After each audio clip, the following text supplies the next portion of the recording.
प्यारे साथियों, कैसे हैं आप सभी। उम्मीद करते हैं काफी बढ़िया होंगे और आप लोग का जो तैयारी है ना वो भी जबरदस्त तरीके से चल रही होगी। तो अगर आप लोग भी वर्ष 2026 में बिहार के सरकारी आईटीआई में एडमिशन लेना चाहते हैं, वो भी अच्छे ट्रेड में, जैसे कि इलेक्ट्रीशियन में या फिटर में, तो इस वीडियो को आप लोग मिस नहीं करना। अगर आप लोग अंतिम तक देख लेते हो ना तो आप सभी को बता दें 150 में से मैक्सिमम क्वेश्चंस इसी वीडियो लेक्चर से पूछे जाएंगे आपके प्रवेश परीक्षा में, क्योंकि हम लोग वही क्वेश्चंस को देखेंगे जो अब की बार पूछे जाने वाले हैं या सबसे ज्यादा बार पूछे गए हैं बिहार आईटीआई के एंट्रेंस एग्जाम में। तो चलो देख लेते हैं वो कौन कौन से क्वेश्चन है जो अब की बार पूछा जा सकता है।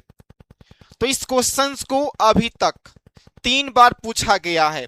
कब कब में पूछा गया है? 20 में पूछा गया है और वर्ष 2023 में पूछा गया है, और अब की वर्ष 2026 में भी इसको पूछा जाएगा कि बताओ जय जवान और जय किसान का जो नारा था किसके द्वारा दिया गया था। बहुत ही फेमस नारा है जय जवान जय किसान। हम लोग गांव के स्टूडेंट हैं और गांव में जो भी ट्रैक्टर होता है, ट्रक होता है, वहां पर आप लोग देखे होंगे लिखा गया होता है जय जवान जय किसान। तो क्या आप लोग सोचे हैं यह जो नारा है किसके द्वारा दिया गया था? तो आप सभी को बता दें जय जवान और जय किसान ये जो नारा है भारत के दूसरे प्रधानमंत्री श्री लाल बहादुर शास्त्री जी के द्वारा दिया गया था। ये क्वेश्चंस बहुत बार पूछा गया है आईटीआई के प्रवेश परीक्षा में। दूसरा क्वेश्चन से पूछ सकता है कि जय जवान जय किसान यह जो नारा है कौन से ईस्वी में दिया गया था? कौन से ईस्वी में दिया गया था? तो जय जवान जय किसान का जो नारा है ये 1965 ईस्वी में दिया गया था। ठीक है, इसको सन 1965 ईस्वी में दिया गया था। उम्मीद है ये क्वेश्चन आपको काफी अच्छे तरीके से समझ में आई होगी। अब हम लोग चलते हैं अगले क्वेश्चंस की ओर। नेक्स्ट क्वेश्चन से विश्व का सबसे ऊंचा पर्वत कौन सा है? विश्व का सबसे ऊंचा पर्वत कौन सा है? 4 ऑप्शंस दिए गए हैं, K2, कंचनजंगा, माउंट एवरेस्ट और नंगा पर्वत। तो करेक्ट आंसर हो जाएगा माउंट एवरेस्ट। जो माउंट एवरेस्ट है ना ये विश्व का सबसे ऊंचा पर्वत है। माउंट एवरेस्ट विश्व का सबसे ऊंचा पर्वत है। इस क्वेश्चन को भी 3 बार पूछा जा चुका है, 2020 में, 22 में और 24 में, और 2000 अब की बार 26 में भी पूछा जाएगा। तो ये तो आप लोग इसका आंसर देख लिए हैं, आपका तो एक क्वेश्चन ऐसे ही सही हो जाएगा। चलो अगले क्वेश्चन की ओर चलते हैं। वाट किसके बराबर होता है? वाट किसके बराबर होता है? आपके मन में एक सवाल आ रहा होगा, हम तो वाट पढ़ भी नहीं किए हैं, तो ये वाट है क्या? वाट है शक्ति का मात्रक। पावर का मात्रक क्या है? वाट है।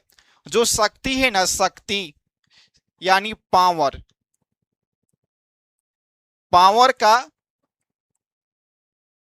ऐसा यूनिट है। क्या है?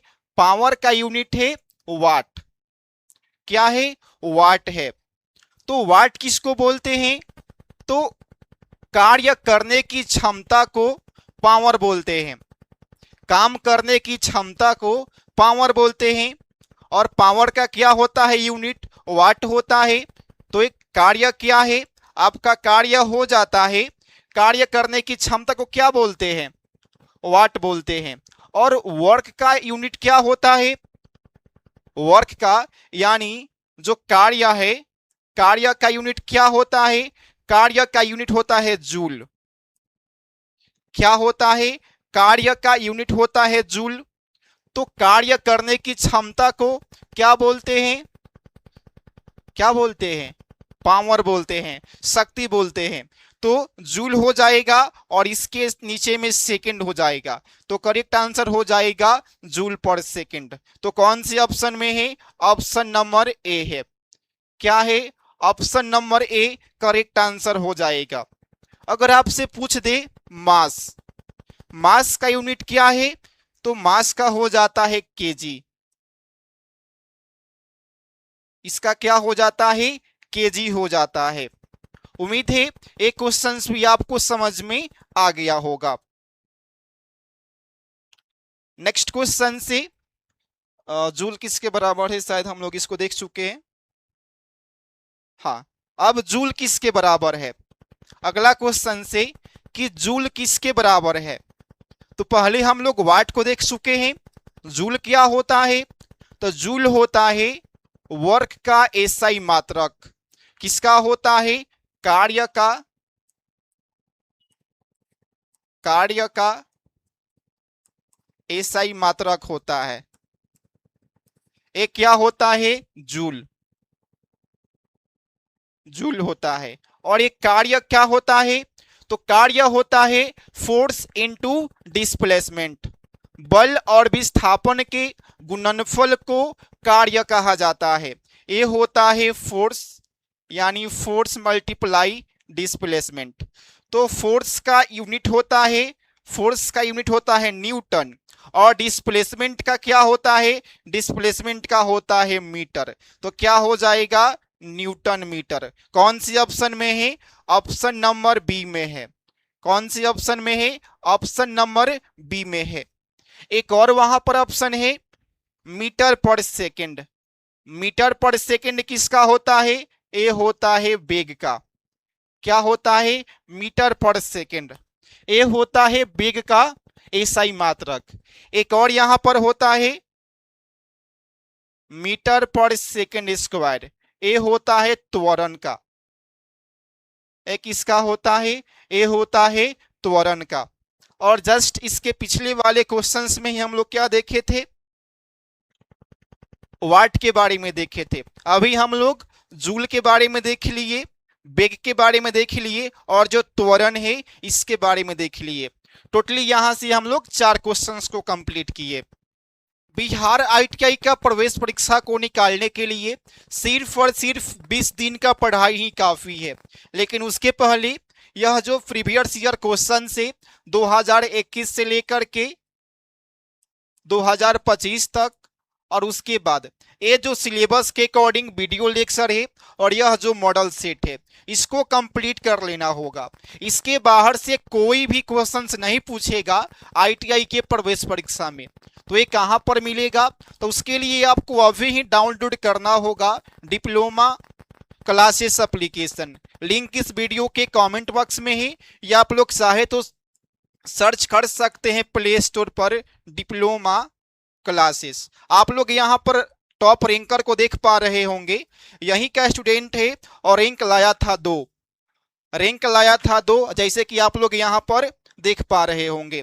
तो आपको देरी नहीं करना है, एप्लीकेशन को डाउनलोड करना है और कोर्स में इनरोल हो जाना है। जैसे आप लोग एप्लीकेशन को करते हैं डाउनलोड, तो आपके स्क्रीन के ऊपर कुछ इस प्रकार से शो होगा आईटीआई प्रवेश परीक्षा 2026। तो आपको यहाँ पर आ जाना होगा। उसके बाद आप सभी के स्क्रीन पर दिखेगा बिहार आईटीआई 2026 प्रवेश परीक्षा। तो अभी ऑफर चल रहा है, तो आप सभी को ऑफर का फायदा उठा लेना है और कोर्स में इनरोल हो जाना है। यहाँ पर वही क्वेश्चंस मिलेंगे जो सीधे आपके प्रवेश परीक्षा में पूछे जाएंगे। उसके बाद आपका अच्छा रैंक आएगा। उसके बाद आप लोग जौन से ट्रेड में चाहोगे ना, उस ट्रेड में और उस आईटीआई कॉलेज में आपका एडमिशन हो जाएगा।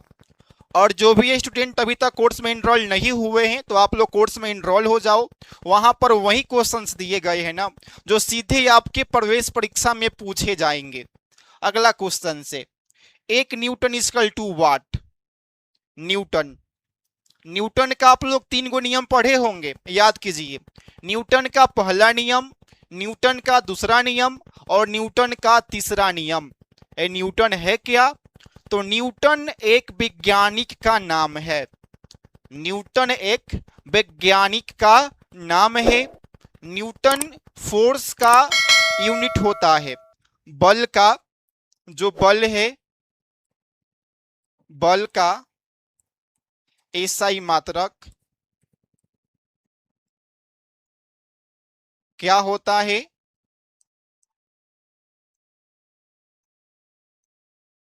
न्यूटन होता है।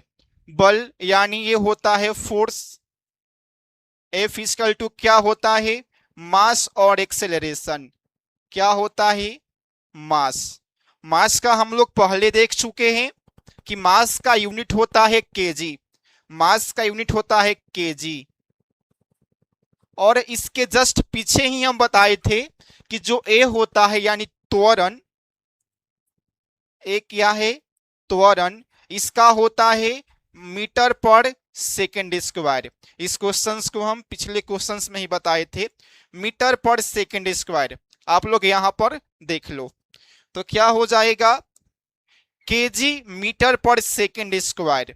तो ये कौन सी ऑप्शन में है?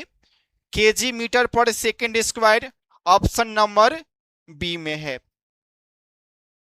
एक न्यूटन इक्वल टू हो जाएगा KG metre per second square. उम्मीद है ये क्वेश्चंस भी आपको समझ में आ चुका होगा। आप सभी को एक होमवर्क देते हैं कि जी का वैल्यू कितना होता है। जो ग्रेविटेशनल कांस्टेंट है इसका वैल्यू 9.8 होता है, 9.9 होता है या 10 होता है। इसमें से कौन सा करेक्ट आंसर होगा आप सभी को कमेंट बॉक्स में कमेंट करके बताना है।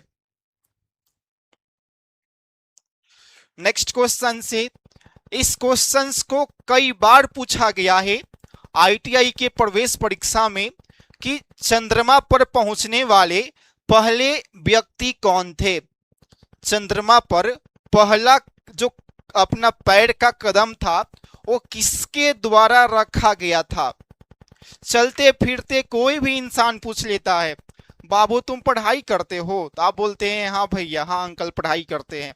तो बताओ चंद्रमा पर पहला जो कदम था वो किनके द्वारा रखा गया था? बताओ। करेक्ट आंसर होगा नील आर्मस्ट्रॉन्ग। क्या हो जाएगा? नील आर्मस्ट्रॉन्ग के द्वारा चंद्रमा पर सबसे पहली बार जो अपना कदम है उसको रखा गया था। कई बार इस क्वेश्चन को पूछा गया है आईटीआई के प्रवेश परीक्षा में, अब की बार भी इसको पूछा जाएगा।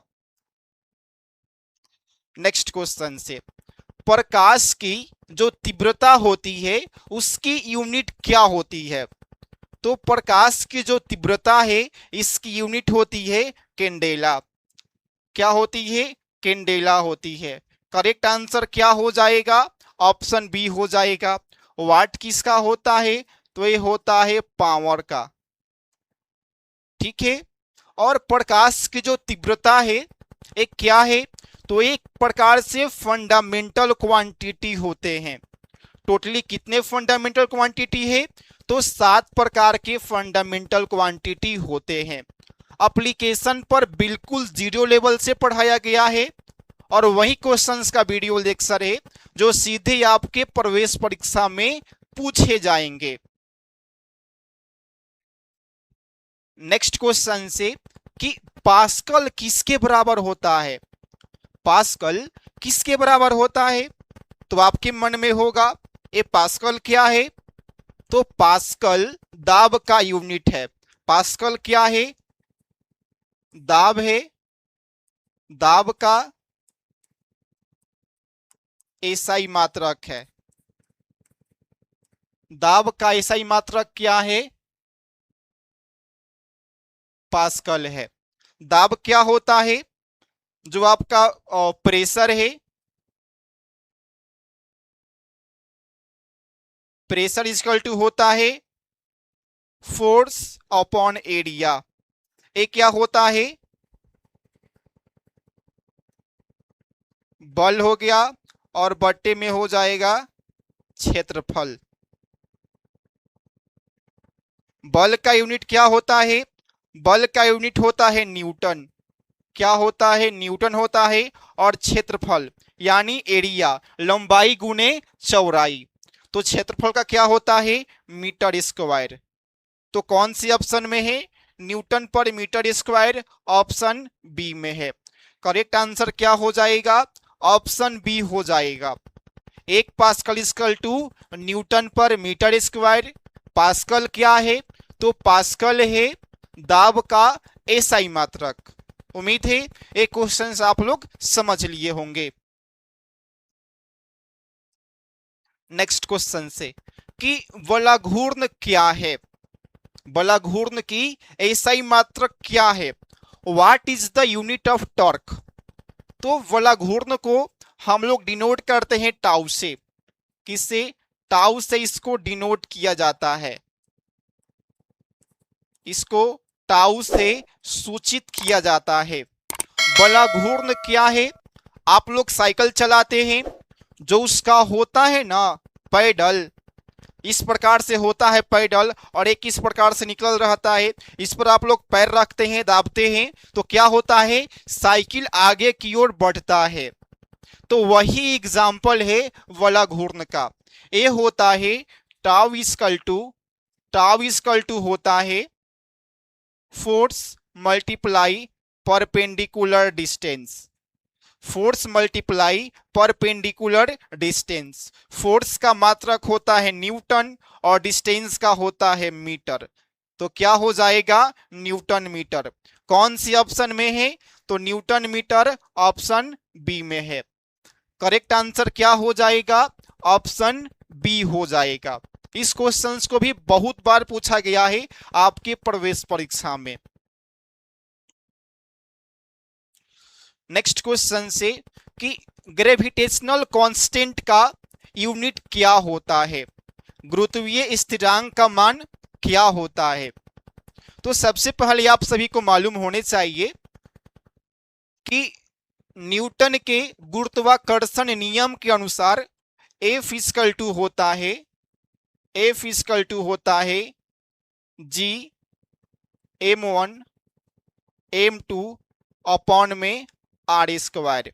एक किसके द्वारा होता है? ये होता है न्यूटन के ग्रेविटेशनल नियम के अनुसार। आप लोग एप्लीकेशन पर वीडियो देखोगे ना तो समझ में आ जाएगा। तो हमसे किसका मान पूछा गया है? ये जो जी है ना, इसका मान पूछा गया है। तो हम लोग क्या करेंगे? हम लोग लिखेंगे जी इक्वल टू, और क्या हो जाएगा? एफ आर स्क्वायर अपॉन में m1 m2। क्या हो जाएगा? m1 और m2। कैसे होगा? तो एफ आर स्क्वायर, ए दोनों मल्टीप्लाई हो जाएगा, तो एफ आर स्क्वायर यहां पर हो गया, m1 और m2 नीचे आ जाएगा। एफ का मात्रक क्या होता है? एफ का होता है न्यूटन। यहां पर आर क्या है? आर आपका है डिस्टेंस। डिस्टेंस का क्या होता है? मीटर। तो आर स्क्वायर है तो क्या हो जाएगा? मीटर स्क्वायर हो जाएगा। m1 m2 है तो ये क्या है? मास का क्या होता है? मास का होता है केजी। तो kg1 kg2 यानी kg स्क्वायर। तो कौन सी ऑप्शन में है? Newton metre square upon kg square. तो ऑप्शन नंबर ए में है। किस में है? ऑप्शन नंबर ए में है। करेक्ट आंसर क्या हो जाएगा?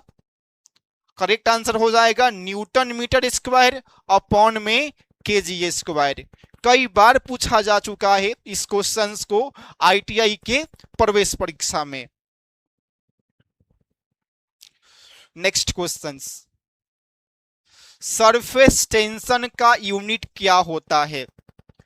सरफेस टेंशन का यूनिट क्या होता है? व्हाट इज द एसआई मात्रक ऑफ सरफेस टेंशन? तो सरफेस टेंशन हो, देखो एक और क्वेश्चन पूछा जा सकता है कि बारिश के बूंदे की जो आकार होती है वो गोलाकार होती है किसके वजह से? तो सरफेस टेंशन की वजह से। सरफेस टेंशन को हम लोग सिग्मा से डिनोट करते हैं और ये होता है फोर्स पर यूनिट लेंथ। क्या होता है? ये आपका हो गया force per unit length. Force का मात्रक सोचो दिमाग में क्या होगा, बल का यूनिट क्या होगा, बल का जो यूनिट है ए होता है न्यूटन। लेंथ, लंबाई का यूनिट क्या होता है, लंबाई का यूनिट होता है मीटर। अब आपको देखना है न्यूटन पर मीटर कौन सी ऑप्शन में है, तो न्यूटन पर मीटर ऑप्शन नंबर ए में है। किस में है, ऑप्शन नंबर ए में है। करेक्ट आंसर क्या हो जाएगा, ऑप्शन ए हो जाएगा। ए हो गया सरफेस टेंशन का, न्यूटन पर मीटर स्क्वायर। एक इसका है तो ये है स्ट्रेस का, किसका है, स्ट्रेस का यूनिट है। जूल किसका है, तो ए है कार्य का। केजी किसका है, तो ये है मास का। उम्मीद है यहां से 4 से 5 क्वेश्चंस आपको समझ में आ चुके होंगे। नेक्स्ट क्वेश्चन से अब हम लोग केमिस्ट्री की ओर चलते हैं। तो केमिस्ट्री में पढ़ना है पीरियोडिक टेबल, आवर्त सारणी।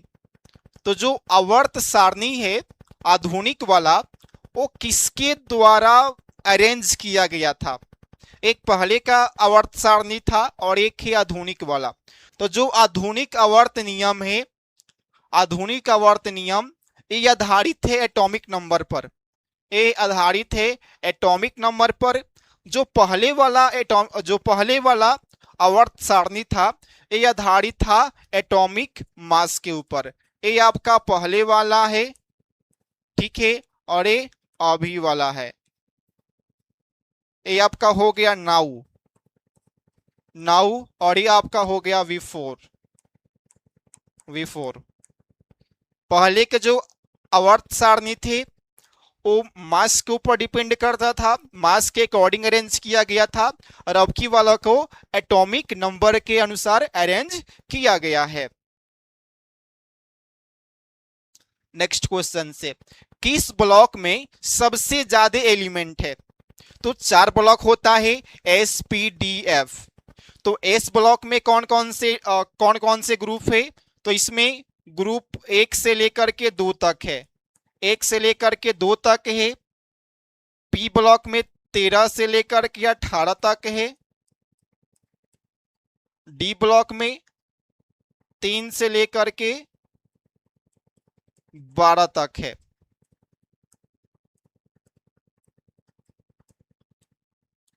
इसमें कितना ग्रुप हो गया, इसमें हो गया 2 ग्रुप, इसमें 2 ग्रुप हो गया, इसमें हो गया 6 ग्रुप, इसमें हो गया 10 ग्रुप। तो आप लोग खुद से सोचो कौन से ब्लॉक में ज्यादा होगा। तो जिसमें 10 ग्रुप है इसी में ना ज्यादा लोग होगा, तो कौन होगा, करेक्ट आंसर हो जाएगा डी ब्लॉक। आधुनिक आवर्त सारणी के जो डी ब्लॉक है उसी में सबसे ज्यादा एलिमेंट है। सबसे कम किस में है, तो सबसे कम है एस ब्लॉक में। मीडियम किस में है, तो मीडियम है पी ब्लॉक में। और जो एफ ब्लॉक है, एफ ब्लॉक को बोला जाता है इनर ट्रांजिशन एलिमेंट। उम्मीद है एक क्वेश्चन भी आपको समझ में आ चुका होगा। नेक्स्ट क्वेश्चन से, सबसे अधिक विद्युत ऋणात्मक एलिमेंट कौन सा है। विद्युत ऋणात्मक कहने का मतलब कौन ज्यादा इलेक्ट्रॉन को खींच सकता है। तो 3 गो एलिमेंट है, फ्लोरीन है, ऑक्सीजन है और नाइट्रोजन है। आप लोग एक ट्रिक याद रख लो, फोन, FON, फोन F यानी फ्लोरीन सबसे ज्यादा इलेक्ट्रोनिगेटिव एलिमेंट है फ्लोरीन। ए फर्स्ट पर आता है, ऑक्सीजन सेकंड पर आता है और नाइट्रोजन 3 पर आता है। सबसे ज्यादा विद्युत ऋणात्मक एलिमेंट फ्लोरीन है, उसके बाद ऑक्सीजन है और उसके बाद है नाइट्रोजन, फोन। आपको एक ट्रिक याद रख लेना है, FON, ठीक है। उम्मीद है क्वेश्चन आपको समझ में आ गया होगा। और जो भी स्टूडेंट अभी तक कोर्स में नहीं जुड़े हैं, आप लोग कोर्स में जुड़ जाओ। अगर आप लोग एडमिशन लेना चाहते हो बिहार के सरकारी ITI में, तो और सब्सक्राइब करके ही जाना। नेक्स्ट क्वेश्चन से, नोबेल गैस कौन से ब्लॉक में आते हैं? तो जो नोबेल गैस है ना, नोबेल गैस आते हैं पी ब्लॉक में। किस में आते हैं? पी ब्लॉक में आते हैं नोबेल गैस। करेक्ट आंसर क्या हो जाएगा? पी ब्लॉक हो जाएगा। जो डी ब्लॉक है ना, डी ब्लॉक में आते हैं ट्रांजिशन एलिमेंट। एफ ब्लॉक में आते हैं inner transition element. Next question से, पहले ही बता चुके हैं कि ट्रांजिशन किस में आते हैं, तो ट्रांजिशन आते हैं डी ब्लॉक में। नेक्स्ट क्वेश्चन से, कि इंपल्स की यूनिट क्या है? What is the unit of impulse? Impulse क्या है? जब आप लोग मैट्रिक क्लास में होंगे या उसके पहले होंगे तो टिफिन होता था। उस समय जो चपरासी थे वो एक घंटी बजाते थे। तो जो घंटा होता है ना, उस पर जब हम लोग हथौड़ी से प्रहार करते हैं, यानी कुछ सेकंड के लिए करते हैं और जोर से करते हैं। तो जब किसी वस्तु पर कुछ ही सेकंड के लिए प्रहार किया जाता है, ज्यादा मतलब बहुत ज्यादा, उसी को बोला जाता है इंपल्स। तो ये क्या होता है? Force multiply time. फोर्स का यूनिट होता है न्यूटन और टाइम का होता है सेकंड। तो न्यूटन सेकंड कौन सी ऑप्शन में है? करेक्ट आंसर हो जाएगा ऑप्शन बी। न्यूटन ये होता है फोर्स का, न्यूटन से सेकंड ये होता है इंपल्स का,